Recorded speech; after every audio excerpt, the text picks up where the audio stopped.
तो अब हम उसके आगे देखेंगे कि हमने क्रिस्टल फील्ड थ्योरी को समझा, क्रिस्टल फील्ड स्प्लिटिंग को देखा, और क्रिस्टल फील्ड स्प्लिटिंग के हेल्प से ही हमने देखा बेटा कि कॉम्प्लेक्सेस में कलर किस वजह से डेवलप होता है। सिंपल अगर हम एक टर्म को यूज करें तो that is due to d transitions. ठीक है, तो अगर देखो अब ये पूरी प्रॉपर्टी अगर आती है एक नंबर में ही, तो देखो मेन तो तुम्हें क्या लिखना है इसमें कि transition elements and their complexes are coloured due to d transitions in them. ठीक है ना, and this we can easily explain with the help of crystal field theory. अब थोड़ा सा हम और इसके आगे चले, देखो बेटा कि ये जो अभी हमने देखा थोड़ा जो एक नंबर में अभी और भी हम इसमें और लिख सकते हैं, इसकी एक मेन बात हमारी बची हुई है तो उसको अभी हम और कंसिडर करें। तो ये हमने पहले क्रिस्टल फील्ड थ्योरी को डिटेल में समझ लिया था, अब हमने उसको समराइज कर दिया एक वर्ड में कलर को एक्सप्लेन करने के लिए, and that term is D transition. ठीक है, तो अब हम उसके आगे चलते हैं कि देखो बेटा क्या होता है कि वही वाले कॉम्प्लेक्सेस कलर्ड होंगे बेटा जिनमें या तो जिनमें D1 से लेकर D9 तक कन्फिग्रेशन होगा। देखो बच्चों, ये अब मैं इसको बड़ा करके बना देती हूँ, वो सारी फिगर हमारी काफी भर गया था हमारा व्हाइट बोर्ड। तो अब तुम देखो ये हमारा T2G सेट है, ठीक है, और ये हमारा EG सेट है। अब इसमें अगर तुम ध्यान से देखो बेटा, मान लो हम 2 इलेक्ट्रॉन कंसिडर कर रहे हैं, और भी देख सकते हो that depend upon that metal ion कि जिसके लिए हम उसको देख रहे हैं। मान लो हम टाइटेनियम 2 पॉजिटिव के लिए ही देख रहे हैं, तो ये जो 5 हमारे स्प्लिट अप होकर 2 सेट्स में बट गए थे, ठीक है, one is T2G set and other one is EG set. ठीक है, तो ये हमारा किसका है, टाइटेनियम 2 पॉजिटिव। ठीक है, एनर्जी एब्जॉर्ब करके ये ऊपर गई। ठीक, अच्छा ये हमने देखा टाइटेनियम के लिए। अब तुम सोचो बेटा एक कोई ऐसा कोई कॉन्फ़िगरेशन हो, जैसे कि मान लो मैं कहूँ स्कैंडियम 3 पॉजिटिव, तो स्कैंडियम 3 पॉजिटिव का तुम कॉन्फ़िगरेशन बनाओगे तो कैसा आएगा, D0। अब भाई जब D में इलेक्ट्रॉन ही नहीं है तो डी ट्रांजिशन भी नहीं होंगे, तो इसलिए स्कैंडियम के बेटा कॉम्प्लेक्सेस हमेशा कैसे होते हैं, कलरलेस, व्हाइट कलर के होते हैं। और अगर ऐसे कंसिडर करो, मान लो हम जिंक 2 पॉजिटिव खोले, तो जिंक 2 पॉजिटिव का कॉन्फ़िगरेशन क्या होगा बेटा, 3D10। अब 3D10 में क्या होगा, देखो ये सारे ही d ऑर्बिटल्स भरे हुए हैं, तो जब सारे ही d ऑर्बिटल्स भरे होंगे, T2G, EG पूरा सेट सारे फुलफिल्ड हैं, तो फिर ये एब्जॉर्ब करके जाएंगे भी कहाँ, ऊपर तो जगह ही नहीं है, ऑलरेडी दे आर फिल्ड। ठीक है, तो ऐसे केस में भी क्या होगा, कोई डी ट्रांजिशन नहीं होगी, तो वहां भी कोई कलर डेवलप नहीं होगा। तो कई बार बेटा ऑप्शनल में भी ऐसा आ जाता है कि वो तुम्हें 4 क्या देंगे, मेटल आयंस देंगे, तुम्हें उन चारों का कॉन्फ़िगरेशन क्विकली बनाना होगा। क्विकली तुम कैसे बना सकते हो वो मैंने तुम्हें तरीका समझा रखा है, तो बिल्कुल फटाफट से तुम्हें उसका सही कॉन्फ़िगरेशन निकालना है। पहले 4s में से इलेक्ट्रॉन निकालते हुए फिर तुम उस कॉन्फ़िगरेशन को देखना बेटा, अगर वो कॉन्फ़िगरेशन D0 या D10 आता है तो वो वाले कॉम्प्लेक्सेस हमारे कलरलेस होते हैं, व्हाइट होते हैं। ठीक है बेटा, और वो वाले कॉम्प्लेक्सेस जिनका कॉन्फ़िगरेशन D1 से लेकर D9 आए, या तो D1 हो या 2, 3, 4, 5, 6, 7, 8, 9, ठीक है, इनमें से अगर कोई भी कॉन्फ़िगरेशन का मेटल आयन उन चारों ऑप्शंस में से होगा तो that will form the coloured complex. ठीक है बेटा, आ रही है बेटा बात समझ में, क्लियर? तो ये बहुत ध्यान रखना है कि D1 से लेकर D9 वाले तो हमारे कौन से बनाते हैं, कलर्ड कॉम्प्लेक्सेस बनाते हैं कॉन्फ़िगरेशन वाले, और D0 और D10 कॉन्फ़िगरेशन वाले हमारे कैसे बनाते हैं, कलरलेस कॉम्प्लेक्सेस बनाते हैं। तुम नोट्स के इस पेज पर सब बेटा सब ध्यान देना, मैंने बहुत सारे एग्जाम्पल से भी मेंशन कर दिया है, यहाँ वेरी इंपॉर्टेंट भी डाला हुआ है, इसमें से क्वेश्चंस बहुत सारे आ जाते हैं, तो प्लीज़ इसको अच्छे से रीड आउट करना। ठीक है, लर्निंग उतनी ही रखो, मतलब समझना तो हमें सारा है, बट लर्न करके जो तुम्हें लिखना है उनको थोड़ा सा समराइज तुम करोगे, कि एक तो जब आओगे मंडे को मैं उसमें से ही बता दूंगी क्लियर, वैसे भी मैं थोड़ा सा बता देती हूँ, अगर तुम चाहो तो उसको लिखकर भी देख सकते हो। कि पहले तो देखो शुरू में ही ये जो इसकी पहली लाइन है ना, एक तो उसको लिख लेना है कि most of the transition metal compounds are coloured. ठीक है बेटा, क्यों, due to presence of half filled d orbitals in them, क्योंकि तुम देखो भाई D1 से D9 हमारे हाफ फिल्ड डी ऑर्बिटल जो हमारा डेफिनेशन में पॉइंट है वो ही आ रहा है। ठीक है, तो mostly transition element and their compounds are coloured due to presence of half filled d orbitals in them, and they are coloured due to d transitions takes place in them, and which we can easily explain with the help of a crystal field theory. ठीक है, फिर आगे example में दे सकते हो कि भाई D0 और D10 कॉन्फ़िगरेशन वाले हमेशा कलरलेस कॉम्प्लेक्सेस बनाएंगे, और D1 से लेकर D9 वाले हमारे कलर्ड कॉम्प्लेक्सेस बनाएंगे। ठीक है, तो इतना तुम एक नंबर में लिख सकते हो कि ये कलर्ड क्यों है, क्योंकि इनके पास हाफ फील्ड डी ऑर्बिटल है। कलर को हम एक्सप्लेन कैसे कर सकते हैं, क्रिस्टल फील्ड थ्योरी से कर सकते हैं, और उसने डी ट्रांजिशन की हेल्प से कलरिंग नेचर को एक्सप्लेन किया था। D0 और D10 वाले कलरलेस बनाएंगे, D1 से लेकर D9 वाले कलर्ड बनाएंगे और उनके एग्जाम्पल दे दो।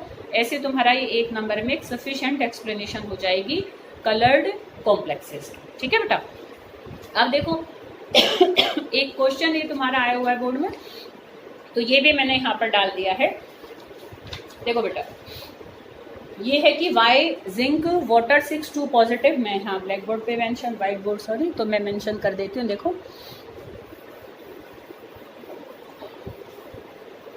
देखो एक ऐसे भी आया हुआ है, देखते ही क्वेश्चन तुम्हें समझ में आ जाना चाहिए कि इसका क्या आंसर होगा, कि जिंक वाटर 6 और देखो ऊपर ऐसे 2 पॉजिटिव चार्ज मेंशन है, एंड कॉपर H2O 6 और यहाँ पर भी ऊपर 2 पॉजिटिव चार्ज मेंशन है। ठीक है, तो देखो वाटर हमारा न्यूट्रल होता है, उस पर कोई चार्ज नहीं होता, पता ही है तुम्हें। तो जो ओवरऑल कॉम्प्लेक्स के ऊपर चार्ज है वो इस मेटल आयन के ऊपर चार्ज होगा। तो जिंक भी यहाँ 2 पॉजिटिव स्टेट में है और कॉपर भी 2 पॉजिटिव स्टेट में है। दोनों का तुरंत बनाओ कॉन्फ़िगरेशन। ठीक है, जिंक का 30 एटॉमिक नंबर होता है, कॉपर का 29 होता है। ठीक है, तो तुम्हें बताया था 20 से ऊपर वाले, तो जिंक का हमारा 3D10 बनेगा और कॉपर 2 पॉजिटिव का क्या बनेगा, 3D9 बनेगा। ठीक है, तो 3D9 वाले हमारे कलर्ड होते हैं और 3D10 वाला कलरलेस होता है। तो क्वेश्चन ये है कि why this complex is colourless या वाइट। ठीक है, and why this complex is coloured. तो सिंपल कॉन्फ़िगरेशन से आंसर दे दोगे। Due to 3D10 configuration no DD transitions are possible, so it is colorless, and due to 3D9 configuration DD transitions are possible, so it is a colored complex। ठीक है, बस simple एक हम to the point explanation देकर इसको wind up कर सकते हैं। ठीक है, तो ये हमने एक बड़ी प्रॉपर्टी करी, दैट इज कलर्ड कॉम्प्लेक्सेस। अब बाद की 3 प्रॉपर्टीज हमारी छोटी छोटी सी हैं, तो उनको इसी में मैं वाइंड अप करती हूँ। तो देखो next is magnetic properties of transition elements. ठीक है, तो देखो मैग्नेटिक प्रॉपर्टीज को अगर हम समझे तो मैग्नेटिक प्रॉपर्टीज में तो देखो जिनके पास बेटा अनपेयर्ड इलेक्ट्रॉन्स हैं they are paramagnetic and ferromagnetic. अब पैरामैग्नेटिज्म, फेरोमैग्नेटिज्म, डायमैग्नेटिज्म इस साल तुम्हारे सिलेबस में से स्किप्ड है, पर फिर भी थोड़ा थोड़ा मैंने तुम्हें बता भी रखा है कि और एमओ थ्योरी में भी हमने किया था 11th में। तो जो एक्सटर्नल मैग्नेटिक फील्ड से रिपेल हो जाते हैं वो हमारे डायमैग्नेटिक सब्सटेंसेस होते हैं, और जिनके पास सारे पेयर्ड इलेक्ट्रॉन्स होते हैं ना बेटा, वो डायमैग्नेटिक सब्सटेंस होते हैं। ठीक है, एक्सटर्नल मैग्नेटिक फील्ड से कौन रिपेल करते हैं, जिनके सारे इलेक्ट्रॉन्स पेयर्ड होंगे, और जिनके पास अनपेयर्ड इलेक्ट्रॉन्स होंगे, अब चाहे वो डी के हैं चाहे एस के हैं, तो जिनके पास अनपेयर्ड इलेक्ट्रॉन होते हैं वो मैग्नेटिक फील्ड से अट्रैक्ट हो जाते हैं, और जो स्ट्रांगली अट्रैक्ट हो जाते हैं वो फेरोमैग्नेटिक होते हैं, जो वीकली अट्रैक्ट हो जाते हैं वो पैरामैग्नेटिक होते हैं। ठीक है, तो अट्रैक्शन तो डेवलप होता है due to presence of unpaired electrons, और रिपल्शन हमारा डेवलप होता है due to absence of unpaired electrons. ठीक है बेटा, अरे उसको थोड़ा सा डिटेल में पहले भी बता ही रखा था मैंने तुम्हें, पर अब हम उस पर नहीं जाएंगे क्योंकि हमें आगे रीजन समझना है। तो पहले तो सिंपल इसमें तुम्हें एक लाइन में ये लिख देना है कि due to presence of unpaired electrons they are paramagnetic and ferromagnetic, and those elements which एक तरीके से क्या है, those elements which do not have unpaired electrons are diamagnetic.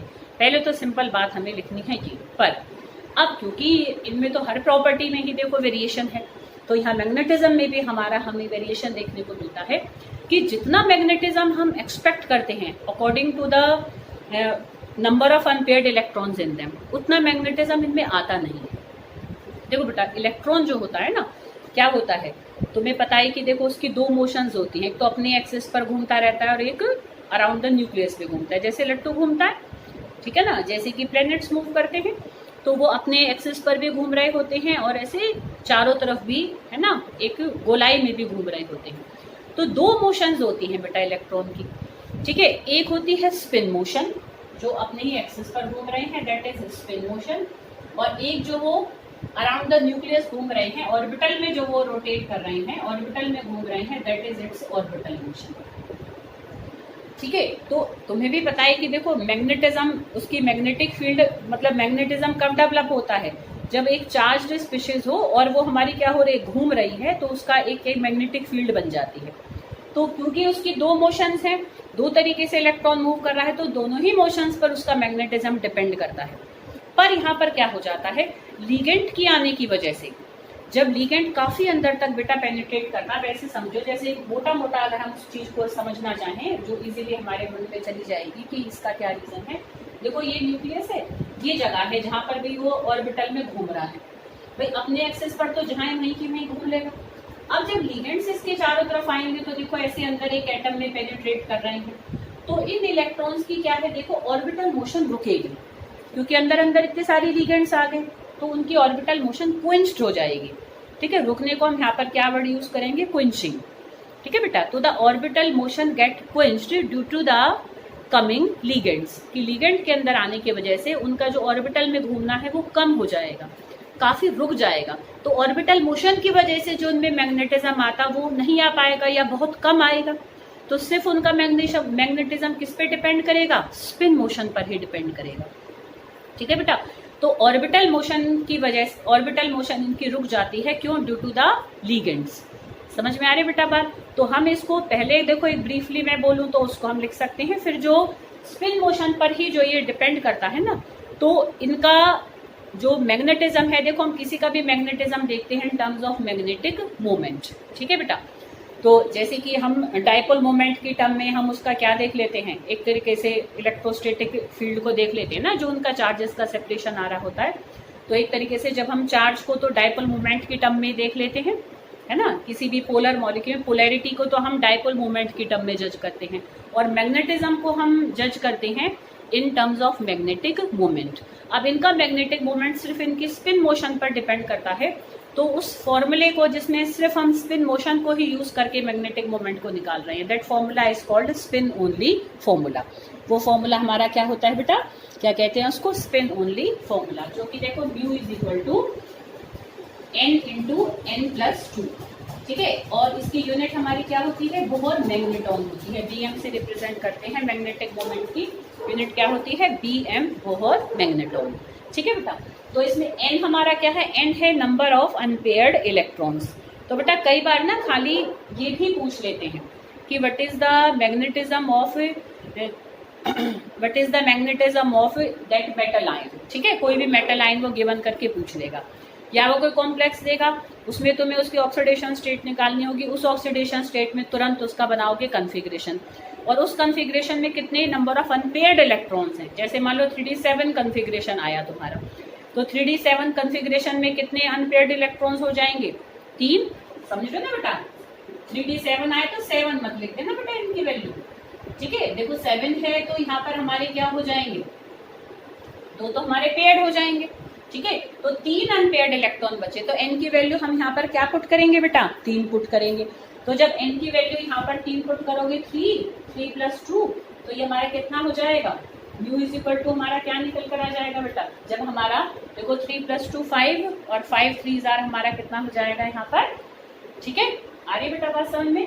तो जब हम यहाँ पर 15 को पुट करेंगे और इसका क्या लेंगे, होल अंडर रूट लेंगे। ठीक है, तो इसकी जो हमारी 15 का जो हमारा स्क्वायर रूट की वैल्यू निकल कर आएगी, वो हमारा इसका क्या होगा बेटा, 3.87 के आसपास आ जाएगी।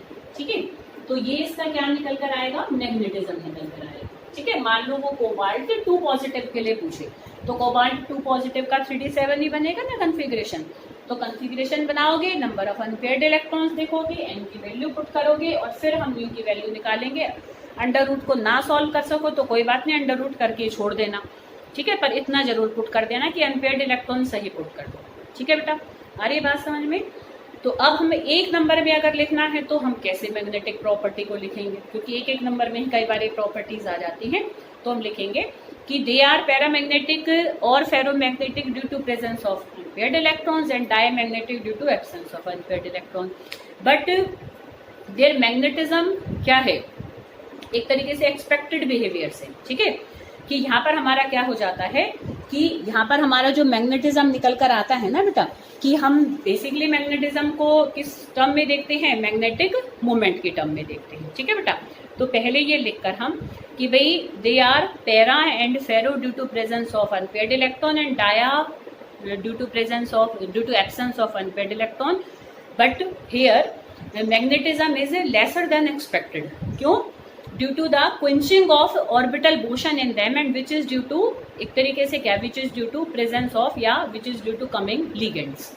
तो लिगेंड्स जो आ रहे होते हैं उनकी वजह से इनकी ऑर्बिटल मोशन क्या हो जाती है, क्विंच्ड हो जाती है।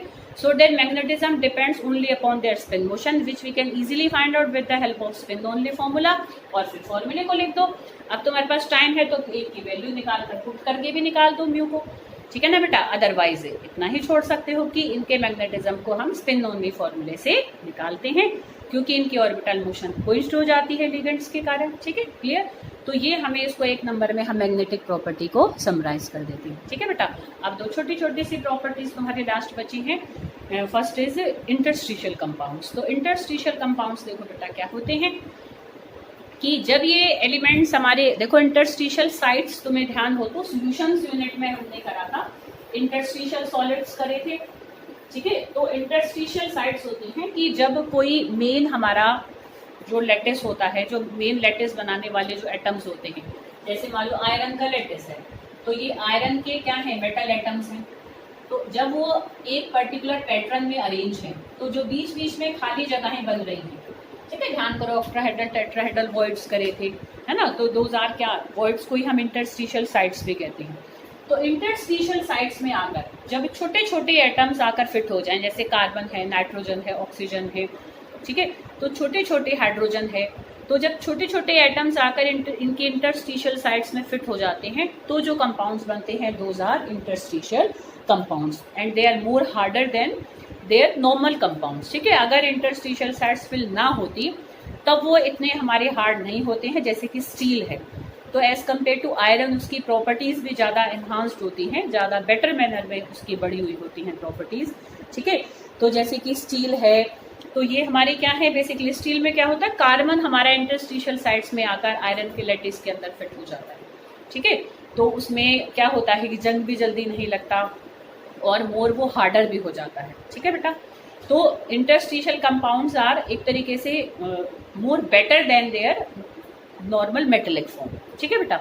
आ रही है बात समझ में? तो इसमें बस हमें इतना ही लिखना है, ज़्यादा कुछ नहीं लिखना कि कैसे बनते हैं और इनके प्रॉपर्टीज उनसे बेटर होते हैं। और एक एग्जांपल दे दो, जैसे स्टील है, ठीक है, ऐसे कास्ट आयरन भी होता है, उसमें भी बेसिकली कार्बन भी होता है, थोड़ा ज़्यादा क्वांटिटी में होता है, और छोटे छोटे कुछ और भी उसमें और भी मतलब हमारे एलिमेंट्स होते हैं, ठीक है, in the form of impurities होती हैं वैसे तो वो, पर कई बार वो भी क्या हो जाते हैं, इंटरस्टिशियल साइड में फिट होकर उसकी प्रॉपर्टीज को थोड़ा बढ़ाते हैं, ठीक है।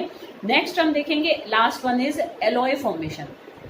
तो सबसे पहले इसमें हम जो मेन बात लिखेंगे कि transition elements always form good alloys, कि बहुत अच्छे एलॉयज बनाते हैं। एलॉयज तो समझते हैं ना बेटा, मिश्रित धातु, कि एक मेटल में दूसरे मेटल को अगर हम मिला दें तो उनके मिलने से जो हमें एक कॉम्बिनेशन मिला, that is alloy, mixture of metals, ठीक है बेटा। तो ये बहुत अच्छे एलॉयज बनाते हैं, they always form good alloys, क्योंकि देखो क्या होता है कि जैसे तुमने ट्रांजिशन एलिमेंट का जब हमने साइज देखा था तो इनके साइजेस काफ़ी सिमिलर होते हैं, ठीक है। Weak screening effect d electrons के कारण इनके साइजेस में ज़्यादा डिफरेंस नहीं होता। तो जब हम एक को दूसरे के लेटिस में फिट करेंगे तो ईजिली उसके अंदर क्या हो जाएगा, अकोमोडेट हो जाएगा, क्योंकि उसी के ही साइज का है। तो जब उसी के साइज का आएगा तो देखो वो लेटिस में एक तरीके से क्या है, जो एक तरीके से इम्परफेक्शन है या जो डेविएशन है, या मैं कहूँ कि भाई एक तरीके से हमारा क्या हो रहा है कि जो डिस्टॉर्शन हो रही है वो हमारी क्या हो जाएगी, कम हो जाएगी, समझ लो ना। जैसे ये लेटेस्ट है और इसमें कोई छोटे साइज का आ जाए तो टेढ़ा मेढ़ा हो जाएगा, है ना, कहीं से अंदर धस जाएगा, कहीं से निकल जाएगा। सबके साइज अगर एक जैसे नहीं होंगे तो उतना एक तरीके से हमारा जो सिमेट्री है वो हमारे क्रिस्टल की नहीं बनेगी अगर अलग अलग साइजेस के एक दूसरे में आकर पेनिट्रेट करेंगे। तो या तो इतना छोटा हो कि इंटरस्टिशियल साइड में आ जाए, पर वो इंटरस्टिशियल साइड से तो बहुत बड़ा है। अब अगर वो उसी के ही जैसे साइज का होगा तो बड़ी इजीली फिट होकर वैसा ही एक सिमेट्रिकल लैटिस बना रहेगा, डिस्टॉर्शन ना के बराबर होगी, समझ रहे हो बेटा। तो due to their similar sizes transition elements always form good alloys. तो ये बहुत अच्छे एलॉयज बनाते हैं। सिंपल क्या रीजन हम देंगे, due to their similar sizes they form good alloys, ठीक है बेटा।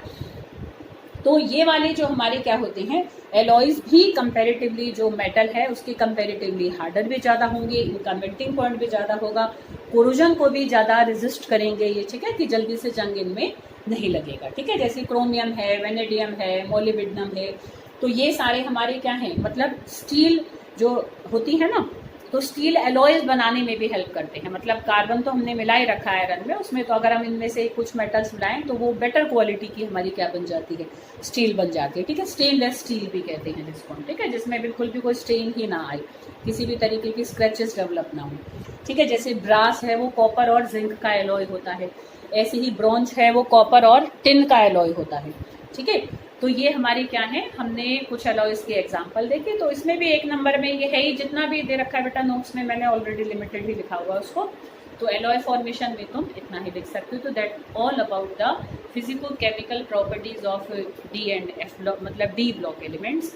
अब इसके आगे KMnO4 और K2Cr2O7 है, तुम्हारे नोट्स में दे रखे हैं। उसके आगे F ब्लॉक है, पर ये पार्ट इस साल तुम्हारे सिलेबस में नहीं है। तो यहीं हमारी ये यूनिट ख़त्म होती है। तो बेटा अच्छे से सब इन प्रॉपर्टीज़ को पढ़ना, समझना नोट्स में से, और एक नंबर में जितना लिख सकते हैं उसको ज़रूर बेटा रफ कॉपी में सब लिख कर देखेंगे। ठीक है, कोई कन्फ्यूजन है, अगर कोई डाउट अभी भी रह गया है तो उसको परसों मेरे से पूछ सकते हो बेटा तुम।